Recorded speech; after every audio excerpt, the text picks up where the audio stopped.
பொதுவாக ஒவ்வொரு வீட்டிலும் சர்க்கரை நோயாளி ஒருவர் கண்டிப்பாக இருக்கும் காலம் இது. அந்த அளவுக்கு நாட்டில் சுகர் பேஷண்ட் எண்ணிக்கை பெருகி வருகிறது. மேலும் சர்க்கரை நோய் வந்துவிட்டால் பல நோய்கள் தானாகவே வந்துவிடும். மேலும் வெத்தலை பெட்டியுடன் அலைந்த காலம் போய் மருந்து பெட்டியுடன் பலர் அலையும் சூழல் உருவாகியுள்ளது. அதனால் அதை பற்றியும் அதன் அறிகுறி பற்றியும் காணலாம் வாங்க. சர்க்கரை நோயில் 2 வகை உள்ளது. ஒன்று டைப் 1 சர்க்கரை நோய் மற்றும் டைப் 2 சர்க்கரை நோய். 2 வகையான நீரிழிவு நோய்களும் நாள்பட்ட உயர் அழுத்த சர்க்கரை அளவிற்கு வழிவகுக்கும். டைப் 2 சர்க்கரை நோய் ஏற்படுவதற்கான பொதுவான காரணங்களும் உள்ளன.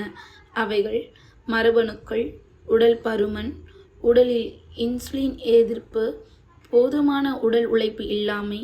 பொதுவாக ஏற்படும் அறிகுறிகள் அடிக்கடி சிறுநீர் கழித்தல், கை கால் வலி, தலைவலி, உடல் வலி போன்றவைகள் ஏற்படும். அடிக்கடி சிறுநீர் கழிப்பது, அடிக்கடி தாகம் ஏற்படுவது, அதிக பசி ஏற்படுவது, மிக வேகமாக எடை குறைவது, அதிகமாக சோர்வடைவது, கண் பார்வை மயங்குதல், வெட்டுக்காயம், சீராய்ப்பு ஆகியவற்றை ஆறுவதற்கு அதிக காலம் பிடித்தல், திரும்ப திரும்ப சருமம், ஈறு மற்றும் சிறுநீர் பையில் தொற்று நோய், பாதங்களில் உணர்ச்சி குறைவது அல்லது எரிச்சல் போன்றவை ஆகும். இதை பற்றியான விழிப்புணர்வு என்னன்னு கேட்டிங்கன்னா, சர்க்கரை நோயினால் பாதிக்கப்படுகின்ற சிறார்களுக்கு அந்த நோயின் அறிகுறிகள் பற்றி அறிவூட்டும் முயற்சிக்காக ரோபோ ஒன்று உருவாக்கப்படுகின்றது. 7 வயது முதல் 12 வயதுக்கு இடைப்பட்ட சிறார்களுக்கு உதவக்கூடிய வகையிலான இந்த ரோபோவை பிரிட்டனில் உள்ள ஒரு பல்கலைக்கழகத்தைச் சேர்ந்த ஆய்வாளர்கள் உருவாக்குகின்றனர். சர்க்கரை நோய் தடுப்பு முறைகள். நீரிழிவு நோய் வகை 1க்கான தடுப்பு முறைகள் என எதுவும் வரையறுக்கப்படவில்லை. பொதுவாக வகை 2 ஆனது 52% 90% வரை பெரும்பாலும் காணப்படுகிறது.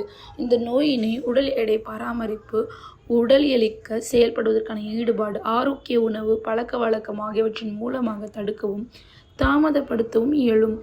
அதிக அளவிலான உடல் இயக்க செயல்படுவதற்கு, அதாவது நாளொன்றுக்கு 90 நிமிடங்கள் உடற்பயிற்சிகள் மேற்கொள்ளப்படும் போது நீரிழிவு அபாயம் 28% குறைகிறது. அதுபோல் நல்ல உணவு பழக்க வழக்கம் நீரிழிவு நோயை தடுப்பதில் முக்கிய பங்கு வகிக்கிறது. முழு தானியங்கள், நீர்ச்சத்து நிறைந்த உணவு வகைகள், விதைகள், பல் நிறைவுற்ற கொழுப்புகள் அடங்கிய தாவர எண்ணெய்கள் மற்றும் மீன் உணவுகள் போன்றவை இந்நோயை கட்டுப்படுத்துகின்றன. சர்க்கரை பானம் மற்றும் இறைச்சி வகைகள் ஆகியவற்றை குறைத்துக் கொள்ளுதல், நிறைவுற்ற கொழுப்பு பொருட்களை எடுத்துக்கொள்ளுதல் வாயிலாக நீரிழிவை தடுக்க முடியும். புகையிலை பயன்பாடுகள் நீரிழிவு நோய்க்கு காரணமாக அமைவதால் புகையிலை பொருட்களை நுகர்வோர் நிறுத்திக் கொள்வது நல்லது. வகை 2 நோய் உருவாதில் உடல் பருமன், ஆகியமற்ற உணவு, சோம்பல் தன்மை, புகையிலை பயன்பாடு ஆகியவை முக்கிய காரணங்களாக உள்ளன. சமூக பொருளாதார பண்பாட்டு மாற்றங்களும், மக்கள் தொகை வளர்ச்சி, உலகமயமாக்கல் மற்றும் நகரமயமாக்கல் முதலிய காரணங்களும் பொது சுகாதார சூழலில் இன்றியமையாததாக உள்ளன. இது போன்று பல தகவல்களை தெரிந்து கொள்ள சினி ஜங்ஷனை மறக்காமல் சப்ஸ்கிரைப் பண்ணுங்கள், ஃபாலோ பண்ணுங்கள், லைக் பண்ணுங்கள், ஷேர் பண்ணுங்கள்.